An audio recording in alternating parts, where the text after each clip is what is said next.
We're joined today by Frazer Tabeart, Managing Director of Alma Metals. Frazer, thanks for your time. Thanks, David. Nice to be here. Purely focused on copper in Australia.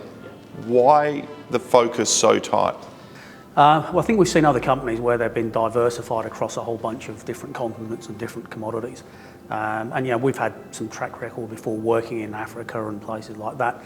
We felt 2 or 3 years ago that we wanted to work in a place where there was good fiscal stability. And we had a very firm view then, and we've not changed our mind, that copper is one of the real future-facing commodities to jump on a bandwagon term. But we really like the future for copper. We recognise there are opportunities in Australia and figured that was a good focal point to go for. And your lead project is actually a joint venture farming in Queensland. Can you talk about that and how the joint venture works? Yeah, so the company that owns that is Canterbury Resources. They're also listed on the ASX. We were introduced to them nearly 3 years ago with the potential view to forming a joint venture. So they're sort of a project generator. They get hold of projects and then they like to bring in partners who will earn in, and they'll end up with a minority interest. So we negotiated with them after a period of due diligence, entered into an option and farming agreement. Over the entirety of that, we committed to spend up to $16 million in the ground to go from an option to a staged earn-in and ultimately to get to 70%. So we've now reached our initial 30%, so we exercised the option, went through stage 1, we crystallised that in July this year. We've committed to stage 2, and we're now on the ground doing further drilling as part of that stage 2 commitment. That'll get us to 51% and then further commitments to go to 70%. What excites you about the project and its location? Size and location, and the geometry and the nature of the mineralisation there. So it's a very large outcropping porphyry copper deposit. We're only 60 k's to the west of the port of Gladstone, and only a few kilometres north of a major infrastructure corridor that's got road, rail, power, gas pipelines.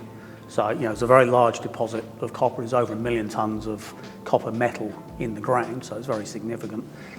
It's got scale upside, but it's got this fantastic infrastructure. And as I said before, we really like copper. We think copper's got a very robust future. And projects such as this that have got that good infrastructure and potential for low strip ratio and therefore low cost of mining, we think they're part of the future of filling the supply gap that everybody thinks is coming in a couple of years' time. And you do have other assets in the portfolio that will be generating interest, particularly here in Western Australia? We do. We've got another a large, much earlier stage project in the East Kimberley. We staked that a couple of years ago. So we've got nearly 1,500 square kilometres under application.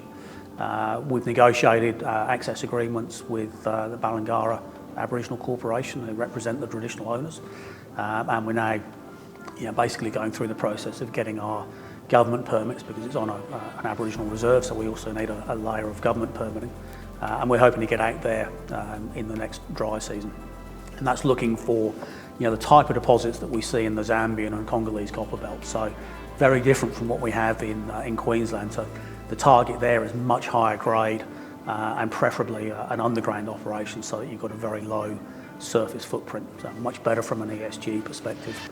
And it's something we've discussed with Balangara about potentially forming a joint venture with them if we can get it past the first stage of reconnaissance, and that's been really well embraced there. So a bit more of a sleeper, but a very exciting project nevertheless. Looking forward, next 6, 12, 18, 24 months, what does the news flow look like, and what should investors be focused on across the portfolio? Well, I think obviously in the context of the copper market, so I think this would appeal to people that have a long-term view on copper. We're still drilling at the Briggs Copper Project in Queensland at the moment. We released some results earlier this week that are substantiating some higher grade zones around the margins of the deposit that could be part of an early starter pit. That drilling will keep going for another 3 or 4 weeks, so there'll be news flow on that through to sort of early next year. We'll almost certainly then go straight into another drilling program kicking off in early Q2 with a view to then upgrading part of the resource to indicated, and that will substantiate a scoping study. So more drilling, scoping study, hope to get that completed within 12 months from now, and that we hope would then lead into pre-feasibility studies, ideally getting this sort of very well understood, ready for when we think that real sort of supply cliff in copper is coming in late 2025, early 2026. Strong technical capability with a clear focus on commodity and jurisdiction. Exciting news flow ahead. Look forward to following it with interest. Frazer, thanks for your time. Thanks, David.